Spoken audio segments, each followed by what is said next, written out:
Vector addition is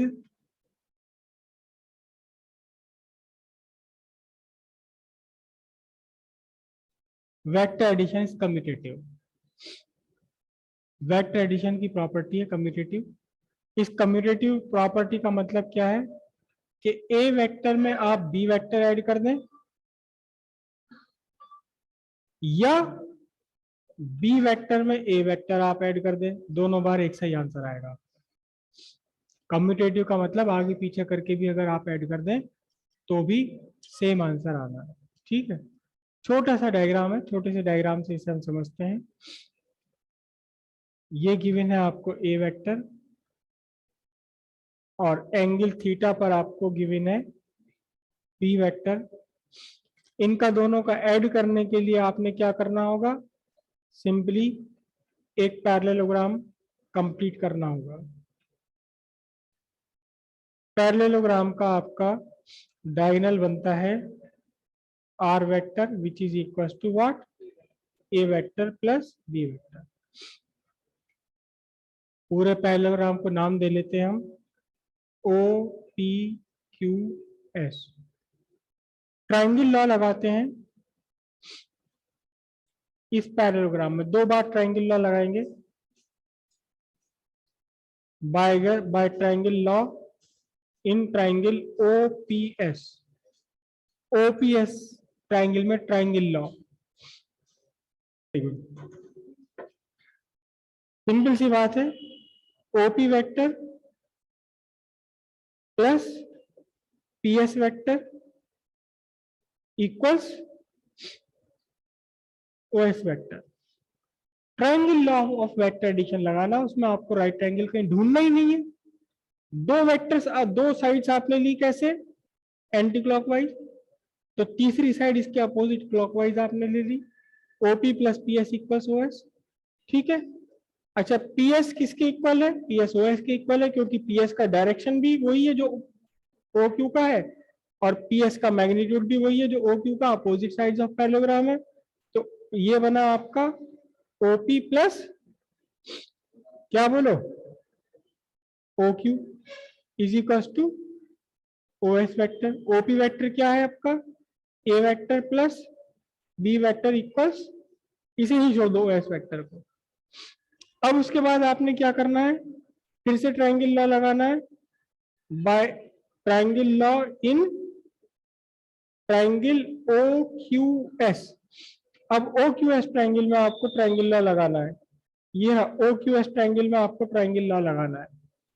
तो अब कैसे लगाएंगे, कौन लगा सकता है ओ क्यू एस ट्रायंगल में, बताइए। ओ क्यू एस ट्रायंगल में आपको ट्रायंगल लॉ लगाना है, triangle law in O Q S.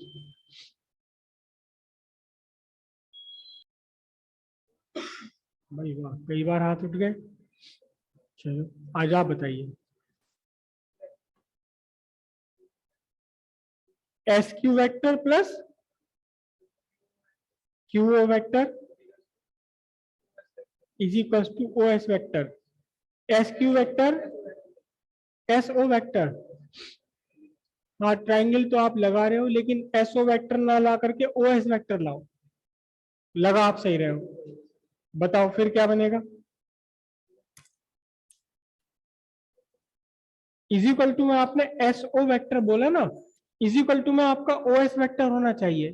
तो अब क्या क्या बनेगा आपका triangle, O Q vector plus Q S vector equals O S vector. बहुत बढ़िया, वेरी नाइस वेरी नाइस, बैठिए प्लीज। तो यहां से देखिए ओ क्यू और क्यू एस से आप चले कैसा, क्लॉकवाइज, तो ओ एस पर चले एंटी क्लॉकवाइज। तो अब आपका ये क्या बनता है, O Q vector plus Q S vector equals O S vector. ये बना आपका O Q vector plus Q S vector equals O S vector. अब देखना जरा, ओ क्यू वेक्टर तो है ही, लेकिन क्यू एस वेक्टर अगर आप देखो तो क्यू एस वेक्टर और ओपी वेक्टर आपके सेम है, सेम इनकी लेंथ है, magnitude, opposite sides of parallelogram, और डायरेक्शन भी दोनों की सेम है क्योंकि पैरेललोग्राम की साइड से, पैरेललोग्राम की अपोजिट साइड पैरेलल भी है, इक्वल भी है। तो फिर क्यू एस को हटा करके मैं क्या लिख दूं, ओपी लिख दूं तो ये बना आपका O Q vector plus O, सही तो है, क्यू एस की जगह तो लिख रहा हूं मैं, क्यू एस की जगह OP equals O S vector. देखना जरा क्यू ओ क्यू वैक्टर क्या है, ओ क्यू वैक्टर बी है और ओपी वैक्टर क्या है ए। तो अब इसको क्या लिखा जाए, B vector plus A vector equals O S vector. ये आपकी इक्वेशन नंबर 2 है और इसके ऊपर ये आपकी इक्वेशन नंबर 1 है। दोनों इक्वेशन में अगर आप देखें तो आपकी राइट साइड सेम है, तो फिर आप क्या कह सकते हैं, A vector plus B vector equals B vector plus A vector. मतलब आपका प्रूव हो गया कि ए में बी जोड़ दो तो भी वही आंसर आएगा जो बी में ए जोड़ने पर आपका आंसर आएगा। क्या है,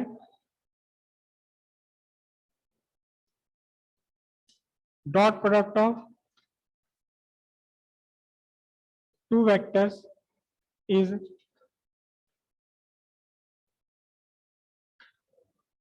कम्यूटेटिव। ये तो और भी आसान है क्योंकि यहां आपको डायरेक्शन देनी नहीं है। ए डॉट बी कितना है, ए बी कॉस थीटा, इसमें कोई वेक्टर की बात ही नहीं है, स्केलर बन गया। इसके against B vector dot A vector कितना होगा, बी ए कॉस थीटा। तो इस बी ए कॉस थीटा को मैं ऐसे नहीं लिख सकता क्या, इसे ए बी कॉस थीटा नहीं लिख सकते हम, बिल्कुल लिख सकते हैं।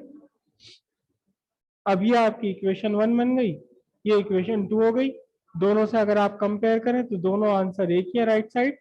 तो इसका मतलब A vector dot B vector equals B vector dot A vector. कीजिए।